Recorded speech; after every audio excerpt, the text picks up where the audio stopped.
Assalamualaikum warahmatullahi wabarakatuh. Bismillahirrahmanirrahim. Alhamdulillahirabbil alamin. Wassalatu wassalamu ala Rasulillah wa ala alihi wa sahbihi ajma'in. Qala rabbi shrah li sadri wa yassir li amri wahlul 'uqdatam min lisani yafqahu qawli. Allahumma iftah lana qulubana fi talabil ilmi warzuqna ikhlasu fihi wal amalu bihi wan nashru bihi hatta ya'tiyanal yaqin. Amin ya rabbal alamin. Amma ba'du.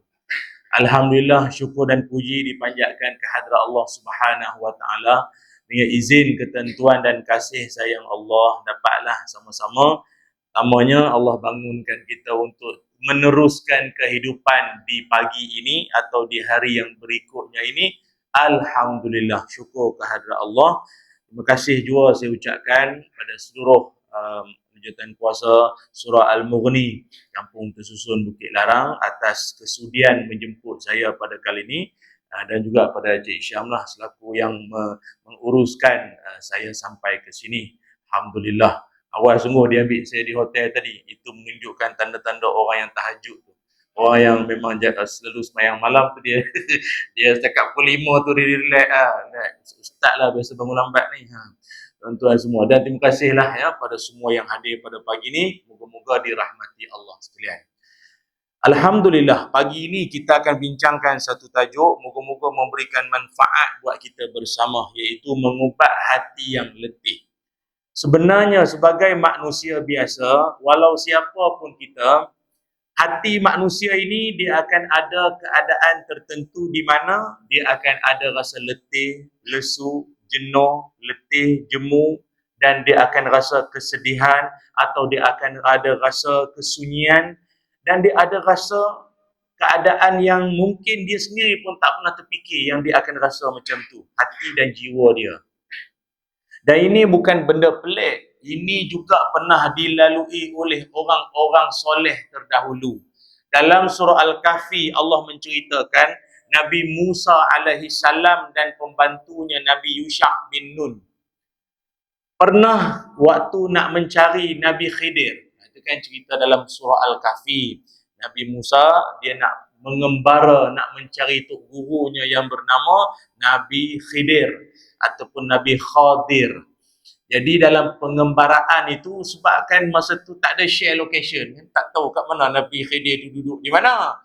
Senang kalau share location, ikut je Waze tu. Tak tahu, jadi kena mengembara lah. Jadi dalam perjalanan itu keluarlah di mulut Nabi Musa alaihi salam, iaitu kata Nabi Musa, kita ni sudah letih perjalanan jauh ni. Amdiyahu qaba kan. Kita ni perjalanan dah jauh dan letih dah ni. Kau tengok dalam bekalan kita ni, wahai Yusha, kau tengok sikit ada apa, ada ikan ke apa, boleh minum-minum, boleh makan-makan, relax-relax dulu sekejap. Letih kita ni. Maknanya seorang Nabi Allah pun, walau berjuang, walau berjihad, walau bersemangat pun, dia ada masa dia letih. Dia letih juga kan. Dia ada masa, dia ada letih, dia ada lesu, dan dia ada waktu dia nak berehat sekejap.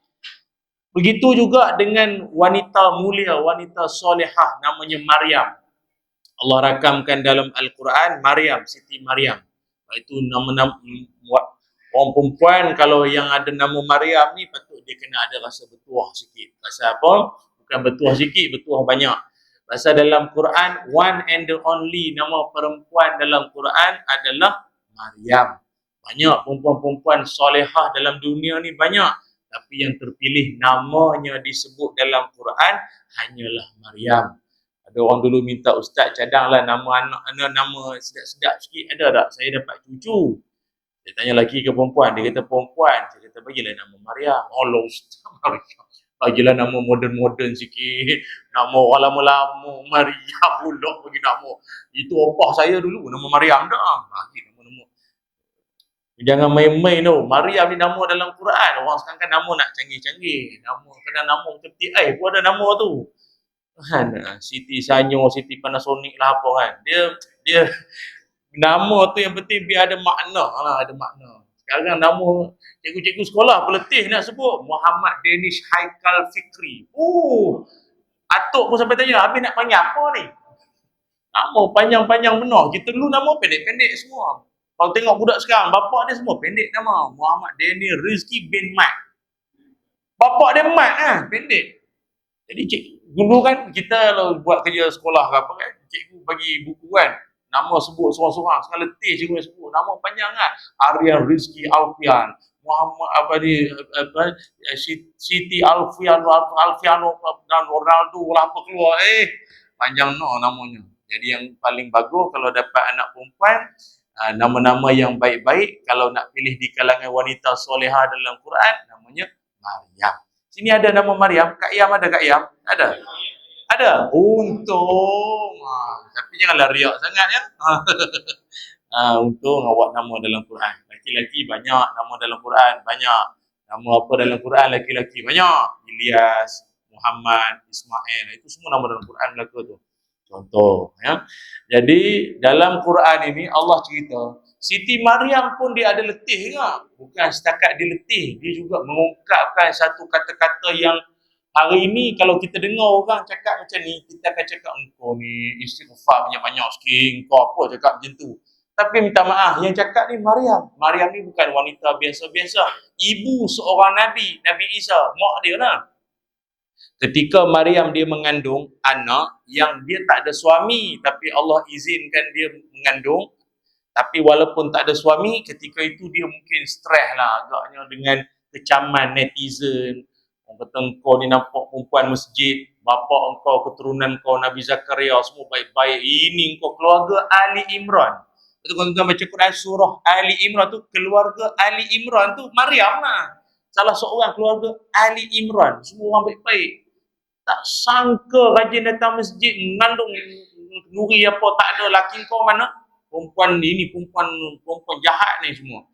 Dahlah dia mengalami keadaan macam tu. Dia lari pergi hujung kampung, beranak seorang-seorang, sampai dia tersandar dekat pokok masa tu, masa dia tengah nak, hampir-hampir nak bersalin, dia kata apa? Qalat, ya laitani mittu qabla haza wa kuntu nasyan mansiya. Dia kata, ya Allah, alangkah baik kalau aku mati ya. Kalau macam ni lah keadaan baik aku matilah ya Allah sebelum aku menjadi sesuatu, dan kalau boleh aku ni orang lupakan aku dan tak dikenang-kenang orang lah. Kalau boleh biar orang tak pernah kenal aku pun tak apa, dan aku mati je. Punya penat menanggung derita, dikecam, dicemuh orang. Tuan-tuan, hidup kita ni orang soleh ni yang kena ni. Jadi kalau orang soleh, kalau kena benda-benda macam ni, masa itulah iman dia, wirid, zikir, Quran dia selama ini akan diuji. Yang mengaji kitab berjilid-jilid tu, inilah iman dia akan diuji ketika ini. Mampu bertahan atau tidak. Orang jenis tak sembahyang tu cerita lain. Dia nak mencarut maki, itu dah memang bangsa dia. Ini orang datang masjid, datang dengan kuliah ni, ketika itulah iman kita akan diuji. Tengah buat benda baik, orang kutuk, orang maki kita. Rajin datang surau. Ini semua ada makna ni semua. Bukannya ikhlas pun. Kita yang dengar tu, penyek kan nanti. Sabar. Ini Maryam dah tunjuk contoh pada kita. Dia juga turut ada rasa letih dengan manusia punya cakap-cakap, manusia punya kecaman, hentaman dengan dia pula menanggung derita nak bersalin seorang-seorang ni. Dia pun ada perasaan macam tu. Maknanya jiwa yang letih ini bukan orang biasa-biasa saja, iman cahaya macam kita saja. Orang soleh terdahulu pun pernah lalui jiwa-jiwa yang letih seumpama ini. Dan kita pun tak nafilah dalam banyak-banyak manusia dalam dunia ini, Nabi Yusuf alaihi salam pun sama, pun diuji dengan kehidupan dia panggil upside down. Kejap di atas, kejap di bawah, naik balik, jatuh balik macam tu.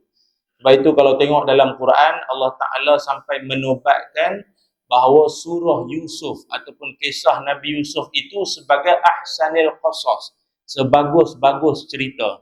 Itu kalau filem tu maknanya box office lah tu. Tu maknanya blockbuster punya cerita, terbaik sekali. Hatta kalau orang buat kajian filem pun dia kata sebuah filem yang paling bagus kurang-kurang kena ada 5 unsur. Ini muka-muka pengarah Finas semua ada ni mungkin ya. Dia kalau nak buat satu filem drama, paling bagus dia kena ada 5 elemen. Pertama, dia kena ada unsur suspense. Maknanya apa nak jadi? Apa nak jadi? Jadi. Tengah-tengah duk suspend tu, mungkin tangan suami tu angkat tangan, isteri kata, tak apa, tak apa. Bersambung. Hatiku, hatimu. Keluar lagu ending. Suspend. Kena tunggu minggu depan pula. Aduh, apa nak jadi? Dia tampar ke tak tampar? Rupa baru nak tampar, sakit jantung, meninggal situ. Mungkinlah. Dia pertama kena ada unsur suspend. Yang kedua, filem kalau sedap, dia kena ada unsur plot twist dan dengki. Maknanya kita ingatkan, ingatkan dia baik sangat. Rupa lah. Jahat rupanya. Dia kena ada macam tu. Dalam kisah Nabi Yusuf ni semua ada ni semua ni. Yang ketiga, dia ada komplot untuk menjatuhkan Megah Holding. Macam tu kan tajuk biasa tu. Megah Holding Sdn Bhd yang dimiliki oleh Tan Sri Datuk Azman apa kan. Komplot untuk menjatuhkan. Yang keempat, dia kena ada momen-momen cinta. Kadang-kadang tu tak ada kaitan pun. Bubuhlah momen cinta sikit, cerita Titanic. Kapal tenggelam. Apa cerita Jack Arrow pula. Tapi dia, momen cinta dia kena ada, baru jadi sedap. Dan yang kelima, kena ada happy ending, penutup yang baik, yang seronok. Walau jadi macam-macam terjun guling ke apa, last mesti kena happy. Dan kata pengkaji filem-filem, 5 unsur ini ada dalam kisah hidup Nabi Yusuf alaihi salam. Nabi Yusuf ni macam-macam dia kena. Awal-awal mula-mula dia mimpi, dia nampak semua planet sujud pada dia. Itu kan happy, seronok. Tapi rupanya setelah daripada itu, adik-beradik dia Bunyamin antaranya tak puas hati pasal menyampah. Nak bapak kita asyik sayang ke adik kita tu, tentang dia handsome. Nabi Yusuf, tentang dia handsome, dia baik, dia comel, dia lah dia sayang itu. So akhirnya adik-beradik dia komplot untuk nak bunuh dia. Sebab itu bangsa orang Yahudi ni tuan-tuan kena tahu, dia orang ni bukan setakat orang yang bukan daripada dia saja yang dia bunuh. Dia sanggup bunuh darah daging sendiri. Maknanya kalau nabi-nabi pun Allah sebut dalam Quran kan, hum yaqtulunal anbiya. Dia orang ni bangsa pembunuh nabi. Dia orang ni bangsa pembunuh nabi. Jadi kalau yang bukan nabi tu, dia bersiku lah. Tak ada benda apa-apa ni. Macam tu. Dia nabi dan sahabat nabi semua dibunuh habis semua. Dan bukan setakat itu, Nabi Yusuf pun dibunuh. Cubaan nak bunuh kan, dilempar masuk dalam perigi. Maknanya dengan niat membunuh, dah lah dia bunuh orang. Lepas tu dia bohong pula tu dekat ayah, dia kata serigala faham adik. Itu perangai biasa sejak dulu. Dia bunuh orang, lepas tu dia mengaku pada dunia, kami tak bunuh. Tapi insiden. Itu penipu daripada dulu. Pok-pok inilah. Oleh kerana itu Allah Ta'ala uji Nabi Yusuf ini, sungguh pun hidup dia begitu, begitu ini, tapi akhirnya, ujungnya happy ending. Dia boleh memaafkan adik-beradik dia. Ini Nabi lah tuan-tuan, memang iman dia hebat lah. Kita kalau orang buat naya kita, sampai di hujung sudahnya, kita pegang jawatan ke tengah ada kuasa, time tu orang tu datang melutut minta maaf ke apa, tuan-tuan boleh maafkan? Tuan-tuan boleh maafkan? Ya ke? Baru tahu rupanya suami pasang lagi satu. Boleh maafkan kak? Boleh? Bukan senang kak, bukan senang. Dia tipu saya Ustaz. Dia tipu saya Ustaz. Saya geram betul. Saya jumpa risik dobi pakaian dalam wanita. Geram betul. Risik tu pula selatan Thailand. Aku ingat dia pergi kursus. Aku penyek orang tua dia. Aku pun racun tikus kali ya. Geram. Itu kan viral. Saya ni tak layan sangat ala TikTok. Tapi orang cerita. Jadi saya pun terlayan sama. Tapi viral lah itu ni. Kan ada suami tu meninggal. Laki-laki tu meninggal. Isteri pun sedih. Abang meninggal sedih. Biasalah suami meninggal sedih.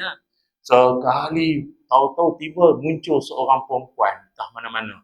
Dan dia mengaku. Dia kata saya lah madu awak. Madu? Tuan-tuan tahu perempuan yang isteri tu nangis tadi tu dia buat apa sekarang? Dia tampar mayat suami dia. Dia tampar. Tengah berkapas di hidung tu. Dia tampar laki dia. Ni viral lah itu ni. Dia tampar. Sampai orang tanya hukum lah, ustaz apa hukum tampar mayat? Dia tamparnya mayat. Penipu. Apa?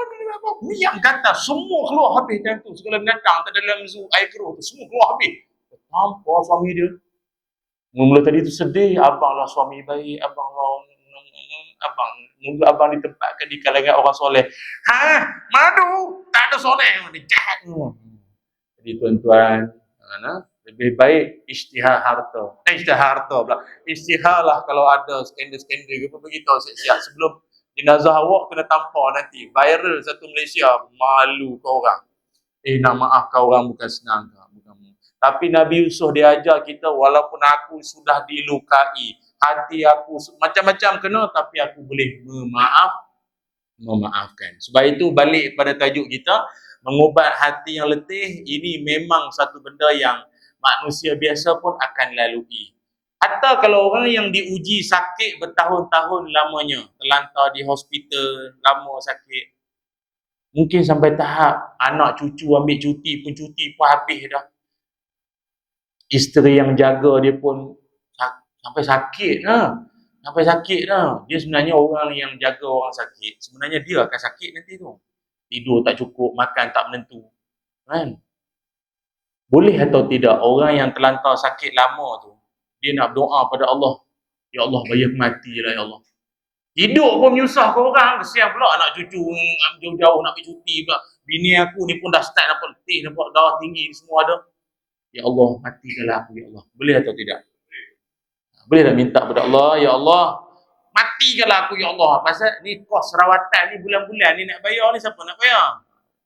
Boleh tak tuan-tuan minta mati kepada Allah? Sebab kalau hidup pun menyusahkan, baik mati. Macam mana? Ha? Jawapan dia adalah boleh untuk minta mati, tapi dengan syarat ada doa dia. Dia ada doa dia, bukan boleh senang-senang minta macam tu. Doa untuk minta mati adalah gini ya. Allahumma ahyini ma kanatil hayatu khairan li wa tawaffani ma kanatil wafatu khairan li. Amin. Oh, tak wani nak amin Pasal tu doa minta mati tu. Doa minta mati. Maksud doa itu adalah, ya Allah, hidupkan aku, panjangkan umurku kalau aku masih hidup itu baik, dan matikan aku kalau mati itu baik untukku. Boleh amin Boleh. Tak apalah Ustaz, minta orang lain amin dulu. Baik tu orang sebelah yang kau lah amin dulu. Jadi maknanya kalau nak minta mati dengan syarat dia, minta mati tu dalam keadaan kita serah pada Allah. Ya Allah, kau lanjutkan usia aku kalau hidup tu baik untukku. Ya Allah, matikanlah aku kalau mati itu baik untukku ya Allah. Itu bahasa dia. Dia tak boleh, ya Allah matikanlah aku, ya Allah matilah, hidup usaha orang. Dia tak boleh macam tu. Dia adab lah dengan Allah Ta'ala, tak boleh suka hati minta mati ni tu. Tapi memang dalam hadis Nabi Muhammad SAW,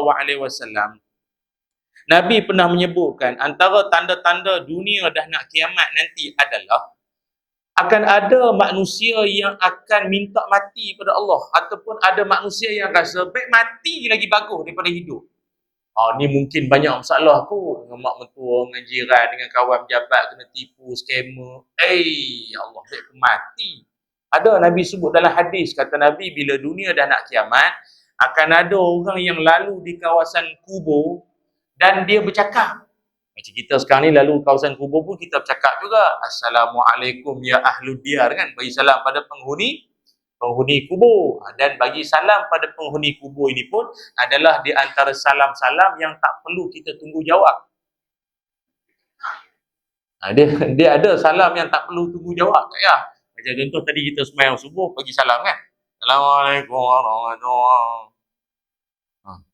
Tak payah jawab. Takkan makmum sebelah. Waalaikumsalam. Sebenarnya bagi salam tu bagi salam pada malaikat. Malaikat. Jadi ada orang kadang masuk air, dia kata, Ustaz, saya tak pernah dengar pun malaikat jawab. Kau nak dengar sangat kan? Waalaikumsalam. Mati sekejap lagi. Jadi biarlah tak dengar. Dan yang kedua, bagi salam yang tak perlu kita tunggu jawapan adalah salam pada penghuni kubur.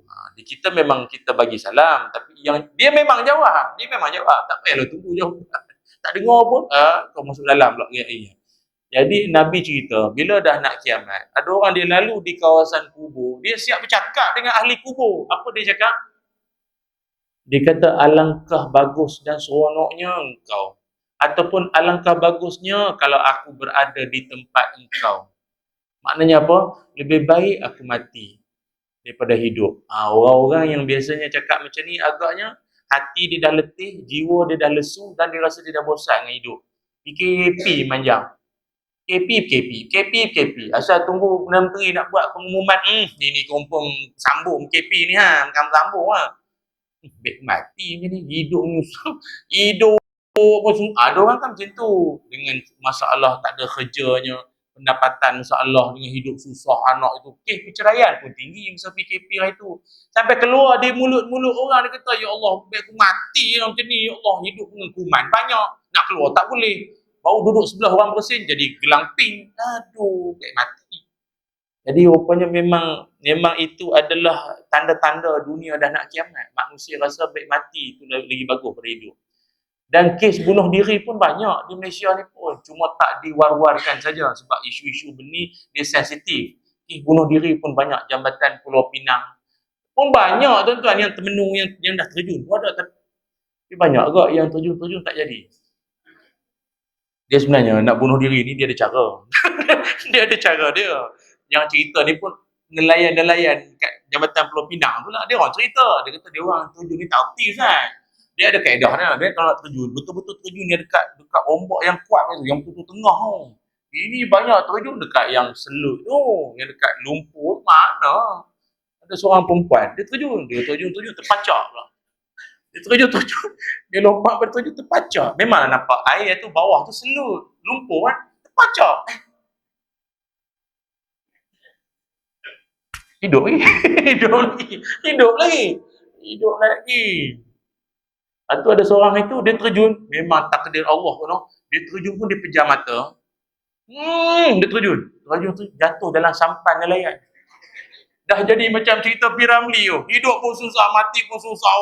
Terjun atas cerita Piramli yang satu kan, lari pada dikejar madu-madu dia. Terjun atas sampan. Tapi yang bestnya masa tu, orang wartawan tanya dia. Saya pun tak pastilah bangsa mana. Tapi orang tanya dia. Apa perasaan kau terjun tak mati? Apa perasaan? Dia kata mujur tak mati. Mujur tak mati. Dia sendiri cakap yang terjun tu lah. Dia kata mujur tak mati. Dia kata masa dia nak terjun tu, dia tak fikir apa. Dunia ni kelam. Dia fikir mak mentua maki dia, jiran yang aku minta hutang macam-macam. Tapi masa tu kan, tak tahulah lagu apa, I Believe I Can Fly ke apa. Masa tengah nak jatuh, kenapa aku nak mati ya? Macam tu. Rupanya orang yang bunuh diri pun banyak menyesal sebenarnya. Jadi kok ada yang bercita-cita ni, batalkanlah niat tu tuan-tuan. Baik semayang doa pada Allah tu lagi bagus sebenarnya. Hidup memang meletihkan jiwa kita. Sebab itu sampai satu tahap para ulama-ulama mengajar kita untuk hidup yang lebih tenang, hidup yang lebih bahagia, amalkanlah ataupun berpeganglah kepada 4 fahaman ini. 4 pegangan untuk menguatkan jiwa kita kembali teguhlah jiwa kita ini. Apakah pesanan para ulama-ulama ini? Yang pertama sekali para ulama berpesan, berpeganglah kepada apa? Yang pertama sekali, bahawa setiap di kalangan kita ada takdir masing-masing yang tidakkan sama walaupun daripada perut ibu yang sama. Kita daripada ibu yang sama, adik-beradik kita, tapi takdir masing-masing tak sama. Kan? Kok-koklah ada orang gunakan alasan, dia kata kami daripada ibu yang sama. Pasal apa? Dia lebih kaya, saya kurang kaya, saya miskin ke apa. Tak boleh macam tu. Pegang bahawa takdir kita antara kita masing-masing ini tidakkan sama. Yang akan menyebabkan kita akan jadi hati tu tenang, tak jadi stres, tak jadi tension. Paling penting, jangan sesekali membandingkan kebahagiaan kita dengan orang lain. Tak boleh. Jangan. Sebab itu Nabi SAW mengajarkan, la tanzuru ila, jangan sesekali engkau melihat kepada fauqakum. Jangan sesekali engkau melihat orang yang lebih atas daripada engkau. Lihatlah orang yang lebih bawah daripada engkau. Unzuru ila fauqakum. Lihat pada orang yang lebih rendah daripada engkau. Maksudnya apa? Ini dalam bab keduniaan lah. Dalam bab keduniaan jangan tengok orang yang tinggi-tinggi sangat. Kita kadang pakai kereta tengok, ada orang kereta lagi mewah, lagi hebat. 2 je tempat duduk dia apa? Kaya. Jangan macam tu. Pergi rumah orang besar-besar, rumah orang kaya-kaya, lampu chandelier ke apa, water fountain, air lompat terjun semua. Oh, mewahnya. Rumah pula pagar buka pakai niat semua. Oh, ini hebat ni. Jangan macam tu. Kita pula rumah pintu bukan pakai password semua. Lekang dah pintu pun. Pintu dah tercabut. Jangan macam tu. Dia tak boleh membezakan kebahagiaan dia tu, tak boleh. Dia kalau membanding-banding bahagia ni, selama-lamanya takkan pernah bahagia. Ataupun orang kita selalu guna istilah apa? Untunglah. Untunglah. Untunglah. Dia tak boleh untunglah. Tak boleh. Lepas tu saya selalu berpesan orang perempuan, jangan rajin sangat tengok Facebook. Orang lelaki banyak tengok Quran, saya tahu. Facebook ni jangan banyak tengok. Facebook ni banyak duk tengok kebahagiaan orang, banyak sangat. Hati letih nanti. Facebook kan orang selalu update. Sedang bercuti dengan my hubby. Dekat Australia. Oh, untunglah laki kau bawa pergi. Laki aku bawa pergi makan ikan bakar, serkam je.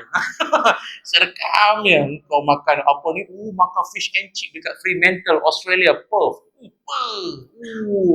Jangan. Nanti rasa hidup tak bahagia nanti. Sekali suami masuk bilik. Tak tidur-tidur lagi.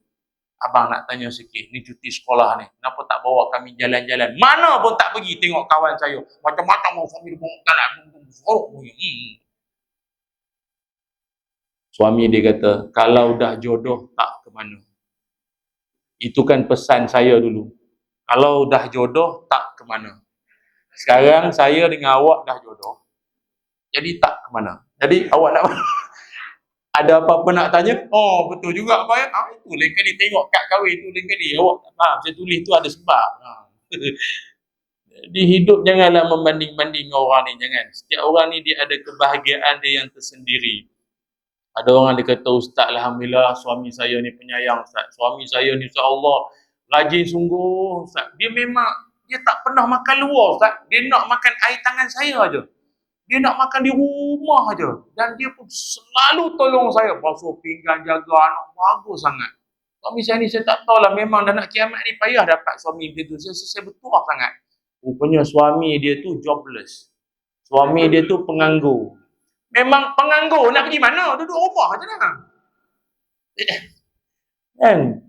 Ada pula kadang dia mengadu, dia kata suami saya ni Ustaz, Allah Ustaz, suami saya ni rajin pergi masjid, bagus dia. Oh, baguslah kau dapat suami semayang. Tadi penganggur, ni semayang okey lah. Tapi Ustaz, pintu peti ais seminggu 2 kali kena tukar Ustaz. Mengamuk dia. Dia mengamuk, dia kaki pukul lah Ustaz. Dia semayang tapi entah mana setan dia mari pula kadang tu. Ada macam tu pula, kuat semayang tapi kuat mengamuk. Ada pula kadang dia kata, Ustaz, suami saya ni, dia Allah Ustaz, dia kalau Palestin ke apa, orang susah datang minta sumbangan, dia orang pertama bagi sumbangan. Tapi dia ni Ustaz, tak semayang. Dia tak semayang. Dia ni tak semayang, tapi dermawan. Saya pantang sebut nak top up Shopee ke apa, dia laju bagi ya. Sampai satu hari tu saya nasihat dia, abang kalau tak semayang, abang mati nanti. Abang kena belik dengan ular tau. Belik dengan ular dalam kubur nanti. Suami saya tanya balik, awak tahu tak ular tu nama apa? Mana lah saya tahu, Ustaz aja ular je. Mana ada nama Ustaz? Kata suami saya, awak tu lah belajar tak habis. Ular yang akan belit orang yang tak semayang itu namanya Syuja'ul Aqrab. Dalam hati saya, akak tu, ini pemalas semayang tahap puaka. Dia tak nak semayang, tapi nama ular dia tahu. Ini pelik betul lah. Apa jenis orang ni? Saya yang semayang pun nama ular pun saya tak tahu. Dia boleh tahu nama ular. Itu pelik. Jadi akak nak beritahu, dalam dunia ni, nobody perfect. Itu je nak beritahu. Tak ada mana lelaki dalam dunia ni yang sempurna. Jadi yang sempurna hanya Allah Ta'ala nya. Jadi sempurnakanlah hidupmu dan dia hingga akhir hayat. Boleh ya? Hidup yang seronok, itu je lah. Itu yang pertama ya. Yang kedua, kata ulama mengajar berpesan pada kita, iaitu setiap apa yang berlaku kepada kita dalam kehidupan ini adalah semuanya yang terbaik yang Allah Ta'ala aturkan kepada kita. Itu pesan ulama pada kita. Adalah yang terbaik. Allah Ta'ala itu tidak berlaku zalim kepada kita. Sebab apa saya cakap macam ni? Pasal ada orang kadang entah apa dia faham, kita tak tahu. Dia kata, saya kesian betul dengan Fir'aun tu Ustaz. Fir'aun tu, Kalau dah tahu sudahnya neraka, baik Tuhan tak payah jadikan. Tak payahlah cipta Firaun, siap kat dia. Saya pun dalam hidup tak pernah jumpa orang macam ni. Pelik sangat. Kau ni kesian ke Firaun pula dia kata. Tak, Firaun tu kalau dia dah tahu hujung dia neraka kan. Allah Ta'ala tak payahlah ciptakan dia. Setan tu. Dah dia jahat. Tak payahlah cipta setan. Tuan-tuan kalau jumpa orang macam ni, apa tuan-tuan akan jawab selain dia rendam dalam kolah tu? Kau jadi apa ni? Kan dulu ada seorang tu, kita bagi peluang tanya soalan. Tak, dia kata saya nak bagi pandangan boleh? Silakan. Dia kata, saya rasa Ustaz, sekarang ni banyak benda-benda tak elok, sekarang banyak berlaku ni semua setan semua ni. Yang orang rasuah lah apa, kacau bini orang, curang, ni semua setan semua ni. Sabar. Habis tu apa cadangan? Saya cadang Ustaz, kita buat sembahyang hajat, kita minta pada Allah supaya setan semua kembali ke pangkal jalan. Saya rasa setan pun tak pernah fikir benda-benda ni semua ni. Aduh, dia macam ni tuan-tuan. Kalau ada orang kot tuan-tuan fikir kan. Saya ingat kalau ada di kalangan kita pun fikir benda sama pun, saya ingat kena betulkan juga ni. Bahaya dah akidah ni. Macam Abu Jahal kan. Abu Jahal tu sudahnya pun masuk neraka juga. Habis itu macam mana Ustaz? Kenapa lah Tuhan ciptakan dia orang ni? Kata Allah Ta'ala tak menzalimi. Ni kenapa? Jawabnya adalah Allah Ta'ala, Inna Allah la yughayyiru ma biqaumin hatta yughayyiru ma bi anfusihim. Sungguhnya Allah tidak mengubah nasib sesuatu kaum sehinggalah mereka lah yang mengubah keadaan nasib diri mereka sendiri. Allah ciptakan tu elok dah. Siap hantar Nabi, ada wahyu, siap ada kitab lagi. Yang kau degil tak nak ikut tu kenapa? Itu jawabnya. Jadi kita jangan sesekali menyalahkan takdir. Jangan sesekali. Kerana apa? Menyalahkan takdir ni pun bahaya juga. Ya Allah, kenapa lah kau datangkan ni COVID ni, datang ni. Tak boleh cakap macam tu. Tak boleh. Ataupun ada orang, itu Nabi SAW, salah satu yang Nabi ajarkan pada kita umatnya, jangan sesekali mengungkapkan kalimah lau. Lau ni maksudnya kalau. Nabi sebut, kalau di kalangan kita ini ada yang diuji dengan musibah, jangan sesekali mengatakan lau. Fa inna lau tuftahu amali syaitan. Nabi kata, kerana menyebut kalimah perkataan kalau itu, dia akan membuka pintu jalan syaitan merosakkan kita. Lagi-lagi apa orang kena musibah lah. Lalu kan orang akan sebut kalau. Dia biasanya dia akan kataan apa? Kenapa kalau sepatutnya. Biasa dia akan jadi macam tu. Na'udzubillah lah, kok ada anak nak mari masjid, tiba-tiba naik motor, accident. Anak kita tu numpang orangnya. Budak yang bawa motor tu tak mati pun. Yang numpang ni, yang membonceng duduk belakang tu meninggal. Kita pun mula, kenapalah anak aku? Kalau anak aku tak naik motor, kalaulah anak aku tak pergi masjid, kalau. Sepatutnya yang mati tu mak rempit. Yang lumba haram tu patut mati. Haram tak mati pun. Mati anak aku. Kenapa? Kenapa kalau sepatutnya? Hati-hati bila bercakap. Yalah, benda tak jadi kan. Kalau benda jadi ni, kadang benda-benda ni semua tak terfikir benda ni. Jadi kalau tu jangan keluar di mulut. Kalaulah aku. Keluar surau, selipar hilang. Kalaulah aku tak pakai selipar. Pula dah. Dia tak boleh. Ayat-ayat macam tu tak boleh pakai macam tu. Macam hari tu kan dekat Facebook kan. Ada orang kata, kenapa lah orang Palestin ni melawan. Duduk diam-diam sudah. Kalau dah tahu, dah pasal kan bila anak mati, anak meninggal, gugur syahid semua kan mak bapak menangis. Tak payahlah menangis sangat. Kau yang cari penyakit, lepas tu nak menangis pula kan. Dah tahu dah anak tu akan mati, buat apa menangis? Ayat macam tu tak boleh pakai. Kalau macam tu kau nak guna, kalau kau tahu kau akan mati, baik kau tak hidup. Boleh tak pakai ayat macam tu? Mana boleh cakap macam tu? Tak boleh. Apa-apa pun Allah lebih tahu apa yang terbaik untuk hamba dia. Tak boleh guna ayat-ayat macam tu. Bahaya. Kalau ni jangan. Jangan. Habis tu nak cakap pun kalau kau tak kalau Ustaz nak kata apa? Allah Nabi SAW mengajarkan, Nabi ajar sebutlah qadarullah. Ini semua ketentuan Allah. Cakap tu je lah. Ini semua ketentuan Allah. Kita pun tak nak kereta dilanggar orang. ketentuan Allah. Lepas tu nak saman mahkamah ke apa lepas tu lah. Tapi dalam hati tu dia kena pujuk tu dulu. Ni semua ketentuan Allah. Pasu paling kita sayang beribu beli, perang jatuh. Ketentuan Allah. Itu. Boleh kan? Boleh. Dalam angguk tu kena betul boleh nak nyangguk saja. Kan? Macam kawan-kawan saya di pejabat agama banyak kat gitu dapat apa ni orang permohonan nak kahwin lagi satu, poligami ya. Kawan saya ni tanyalah, "Ji, ni dah ada isteri, pasal apa nak kahwin lagi?" Saya sebenarnya memang nak setia pada seorang je Ustaz. Tapi disebab ini semua dah ketentuan Allah. Ustaz. Jadi saya hanya mengikut ketentuan Allah saja. Kalau macam tu memang kau kena penyek beramai-ramai. Kau cari kau yang cari, kau cakap ketentuan. Ayat je ni memang sakit hati tu lah. Ketentuan Allah ni memang perempuan menggeram je tu. Jantan, tapi ketentuan. Masa kau pergi cari tu tak ketentuan pula. Banyak kena sabar tuan-tuan ya. Tapi ada modal aku lah, ada jawapan aku kalau anda kata berlaku lah. Ada standby dah. Jadi yang keduanya adalah berpegang bahawa ini Allah Ta'ala itu lebih tahu apa yang terbaik untuk hambanya dan jangan sesekali lah kita nak menyalahkan takdir ni semua. Itu yang kedua.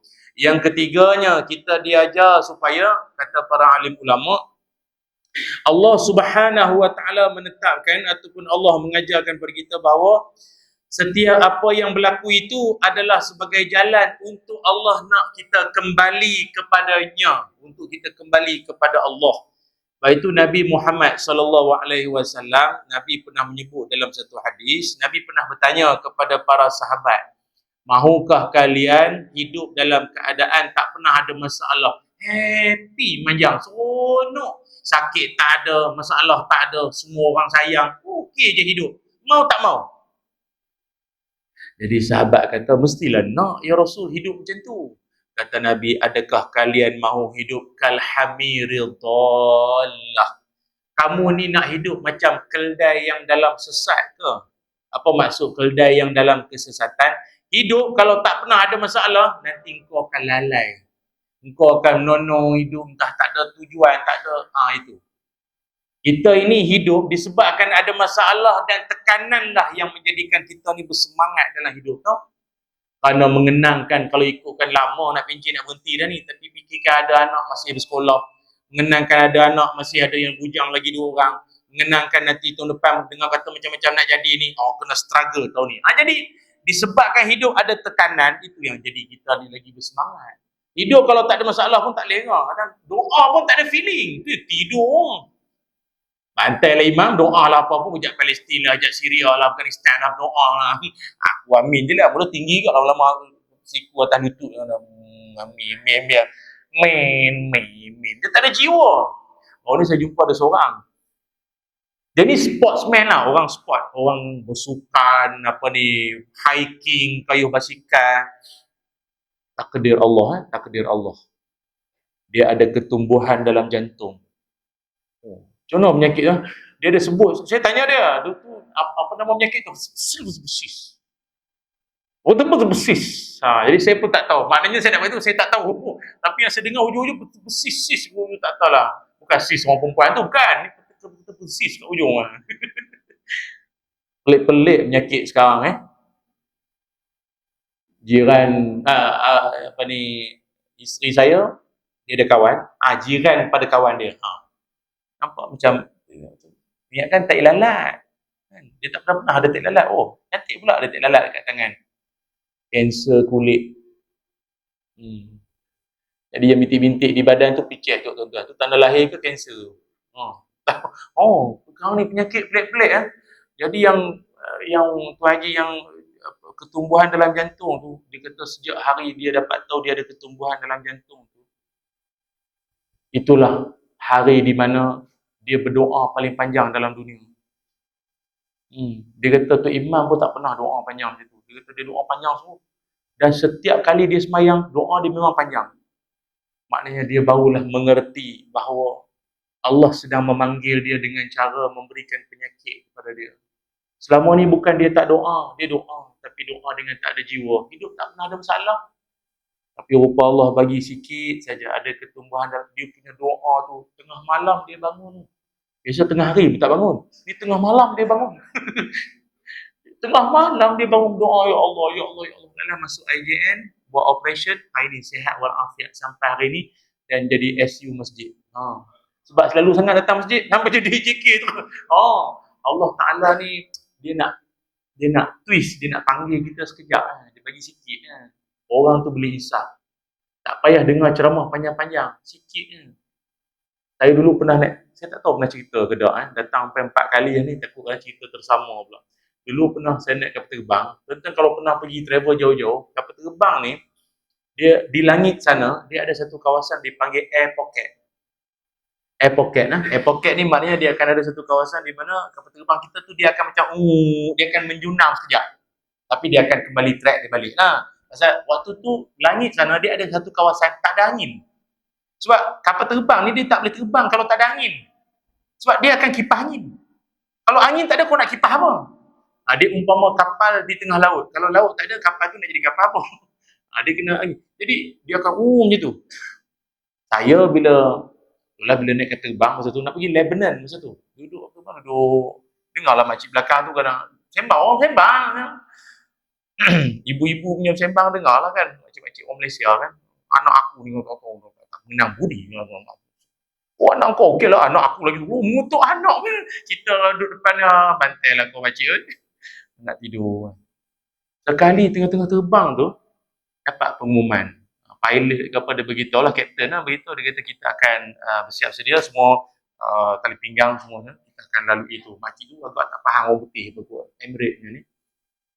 Sekali jadi macam tu. Dia rasa macam kita pernah naik satu jalan tinggi, lepas tu tiba turun bawah. Roller coaster lah.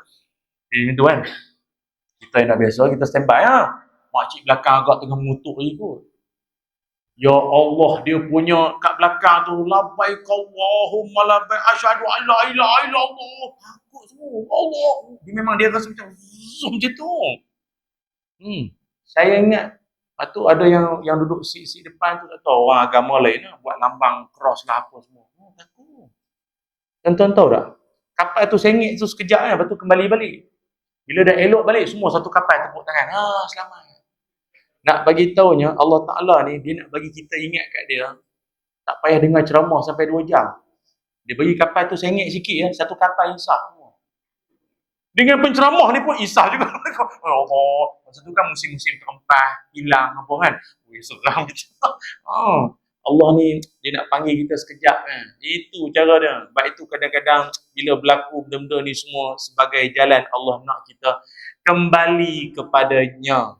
Wa ilaina turja'un. Allah nak kita ni semua kembali kepada Allah. Bukannya dia nak menyusahkan kita, tidak. Tetapi dia nak kita agar hidup ini kembali kepada Allah. Doa tu ada khusyuk. Sembahyang itu pun kembali ada rasa feel dalam sembahyang kita itu. Itu yang keberapa? Yang kedua Yang ketiga. Yang keempat. Yang keempatnya adalah Allah Subhanahu Wa Taala juga mentakdirkan berlakunya macam-macam dalam kehidupan kita ini adalah sebagai jalan untuk Allah nak supaya kita ini mengambil i'tibar di sebalik semua yang berlaku ini. Apa kata Allah Ta'ala? فَمَنْ يُؤْتَ الْحِكْمَةَ فَقَدْ أُوتِيَ خَيْرًا كَثِيرًا. Sungguhnya seseorang itu bila dia diberikan hikmah pengajaran ni semua, maknanya dia sedang mendapat satu kebaikan yang banyak dalam hidup dia. Dia sedang mendapat satu kebaikan yang banyak dalam hidup dia. Sebab itu apa-apa berlaku dalam hidup, jangan pernah sesekali laju sangat nak menyalahkan Allah. Sebab itu kita di Malaysia ni pun orang yang mengalami masalah tekanan mental ni pun makin tinggi. Tekanan mental di Malaysia ni makin tinggi dan paling mengejutkan bawah umur 30. Bawah umur 30 kau fikir apa adik? Kau masalah apa? Follower hilang apa nama? Orang tak like kau punya Facebook apa? Tak tahu. Bawah umur 30 antara yang ramai yang banyak mengalami masalah tekanan mental. Di kalangan warga emas itu tak dinafikan, memang ada. Cuma warga emas ni kita nak sebut, di Malaysia ni kita antara negara yang rakyatnya semakin menua. Maknanya warga emas tu makin ramai di Malaysia. Umur panjang, banyak makan vitamin, banyak makan produk-produk kesihatan kan. Jadi lambat sikitlah meninggal tu. Jadi bila lambat meninggal, golongan warga emas ni makin lama makin ramai. Dah, tak apalah, hiduplah. Bukannya hak kita nak mati ke orang. Tapi bila warga mah ni makin ramai, dia menjadi sedikit sebanyak dilema kepada golongan anak-anak khususnya. Maknanya ada setengah ibu-ibu, ayah-ayah ni yang kadang-kadang, kalau anak-anak yang okey, dia tak ada masalah, dia boleh jaga mak ayah, alhamdulillah, tak ada masalah, okey. Tapi ada setengah-setengahnya tu bangkali anak tu nak jaga, mungkin bangkali pasangan tak apa berkenan, mak duduk sekali. Dia macam tu. Nak pula kalau mak tu jenis diam tak apa, komen manjang.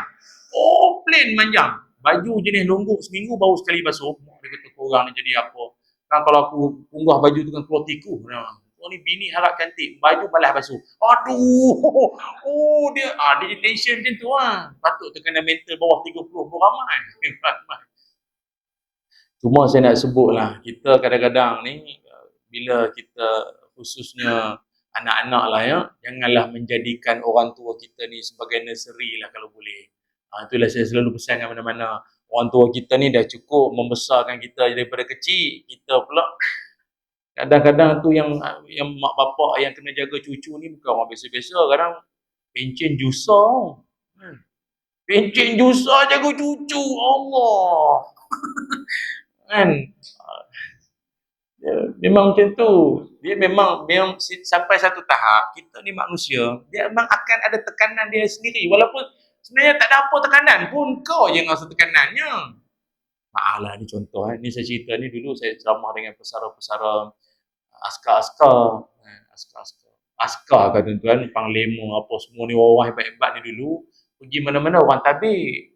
Tabik tuan. Sekali pencen, tak ada siapa nak tabik dah. Dia ada rasa benda-benda tu. Dia sikit sebanyak dia ada rasa. Aku ni meja B tu tak bersara ni. Tak ada tabik kan. Dia ada rasa ke beli cendol, budak ni tak tabik aku. Ataupun budak ni, aku order tadi pasal aku lambat, aku punya order. Dia mula rasa kan. Pun tekanan kalau ikut tekanan juga. Disebabkan dulu dia punya lifestyle hidup dia di sana sini semua kan. Pergi kenuri jemput dia seorang, tak jemput sekali dengan bini. Dulu kan sekali dengan isteri, dia berserta dengan isteri sekali. Dia tekanan dia. Dah lagi tu kena jaga cucu pula. Allah. Tuan, jaga cucu tu. Buat macam mana anak suruh jaga. Dia pun ada tekanan. Sebab tu bagi saya, kalau boleh anak-anak ni tak payahlah menyusahkan orang tua. Orang tua ni kadang dia malas nak cakap. Kan kecil hati anak tak balik raya pula. Jaga je lah. Kan nanti tension jadinya. Budak-budak sekarang bukan macam dulu. Budak sekarang mana ada bedung. Kita dulu zaman bedung. Itu yang Juru, Soleh duduk diam daripada tadi. Ni semua bedung belakang ni. Dia duduk macam kena bedung. Budak sekarang ada bedung. Budak sekarang mana bedung. Itu yang bobo-bobo kuasa 5. Yo. Ni mujur tak ada. Ni subuh. Kuliah maghrib kan ada budak berlari ni. Sepak tu. Itu saya ada sekali saya ceramah. Budak tu lari-lari dia berhenti. Ni Ustaz dalam TV. Lengkap. Aku daripada tadi ceramah kau baru sekarang baru tegur. Sabar je lah. Nenek dia mau tak tension nenek tu. Jadi tak apalah nak buat macam mana. Itu memang benda yang kita nak kena lalui juga dalam kehidupan ni. Cuma di zaman Nabi Muhammad sallallahu alaihi wasallam dahulu ada di kalangan sahabat Nabi yang juga melalui situasi yang sama. Maksudnya apa? Dia pun ada stres juga, ada stres. Satu hari ada seorang sahabat Nabi ini namanya Abu Umamah radhiyallahu an. Abu Umamah ini dia duduk di masjid. Yang mana ketika dia duduk di masjid itu dalam keadaan wajah orang yang dalam sedih, susah hati begitulah. Kemudian Nabi pun bila lalu, Nabi nampak, kata Nabi, "Mali araka jalisan fil masjid fi ghairi waqti solat." Abu Umamah, kenapa engkau duduk di masjid di luar waktu sembahyang? Maknanya bukanlah salah kau nak datang masjid, datanglah. Tapi ini kan office hour. Ini office hour ni 8.5 punya. Orang pergi kerja, yang berkebun, yang pergi nelayan semua. Yang kau duduk di masjid, melepek di masjid ni dah. Kenapa? Dia kata, "Ya Rasulullah, humumun lazimatni wa duyun." Saya ni, ya Rasul, saya stres. Saya tension ni, saya stres. Humumun ini, dia kalau tuan-tuan pernah, nanti saya ulang. Dia stres. Dia sahabat Nabi, dia kata, saya ni stres sekarang ni. Sahabat Nabi pun stres. Orang kata kalau stres, bacalah Quran, sahabat Nabi ikut. Dia manusia. Itu kena faham. Dia manusia juga. Dan dia kata dia punya stres ni disebabkan dia ni banyak hutang. Dia kata dia bersangkut dengan hutang. Dia hutang ni isu evergreen lah tuan-tuan. Tapi bila-bila pun memang mana-mana orang ada hutang ni macam Nabi sebut lah. Siapa ada hutang tak boleh tidur malam, rasa hina di siang hari. Memang itulah. Kan? Tidur malam tak lena. Tangan atas dahi pun mikirkan. Dan hina di siang hari. Mau tak hinanya, nak pergi kenduri pun malu. Kan berjumpa dengan orang yang kita berhutang tu. Tapi biasanya orang yang pinjam orang berhutang ni, mana dia ingat kadang kan? Yang bagi pinjam yang ingat. Allah. Aku macam kenal kau banyak kau tak kenal aku kan? Kau pinjam tu 1,000 sampai. Oh patutlah macam ingat. Itu mujur dia tegur. Kalau dia nampak daripada jauh dia U-turn, U-turn ambil lauk makan buah pokok pisang. Lari takut kena minta hutang. Ada macam tu.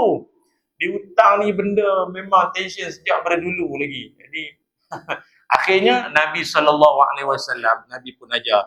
Nabi kata, afala u'allimuka kalaman iza anta qultu azhaballahu hammaka wa qada anka dainaka. Nabi kata, nak tak aku ajar kau satu doa, kau amalkan doa ini, nanti kau punya hutang Allah akan mempermudahkan.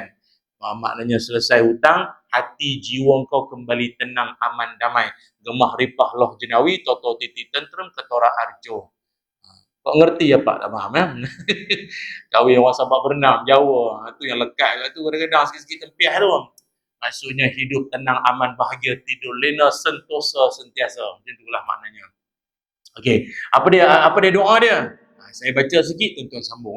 Bila tuan-tuan boleh sambung, tu maknanya tuan-tuan ni hidup tak pernah stres lah maknanya ya.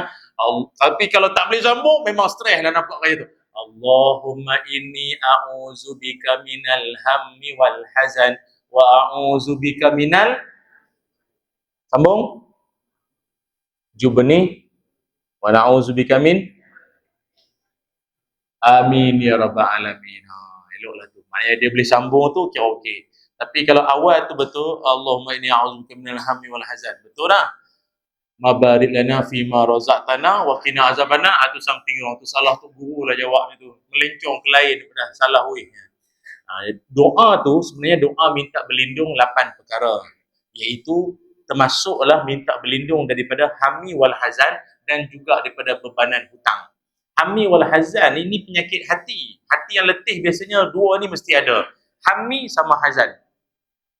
Apa makna hammi? Bimbang benda belum jadi. Hazan menyesal benda dah jadi. Kita dalam hidup banyak macam tu. Pertama, bimbang. Benda belum jadi tapi dah bimbang sangat. Dia bukan kata tak boleh bimbang langsung.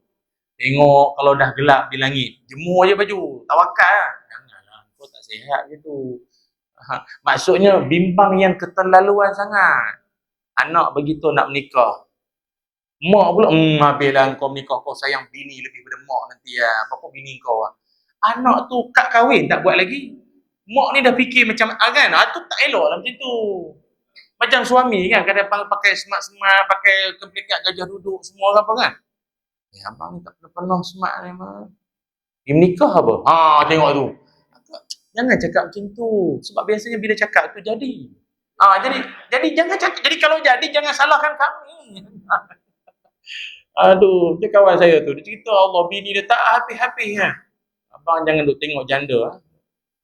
Tak ada niat soleh kot muka-muka semua ni. Duk tengok ibu tunggal pula dia kata. Tapi bila dah disebut makbul. Banyak pula ibu tunggal hari tu yang jual nasi lemak, yang jual ulam, semua ibu tunggal belaka. Banyak. Jadi jangan bimbang keterlaluan sangat. Jangan bimbang keterlaluan sangat. Dan yang kedua, hazan. Jangan menyesal yang keterlaluan. Dia bukan apa, dia sedih lah, dia ada sedih. Tapi jangan keterlaluan sangat menyesal. Kan, kereta kena langgar di orang. Sedih. Tak apalah. Jangan sampai kalau aku tahu kena langgar, baik tak payah beli. Ayat tu.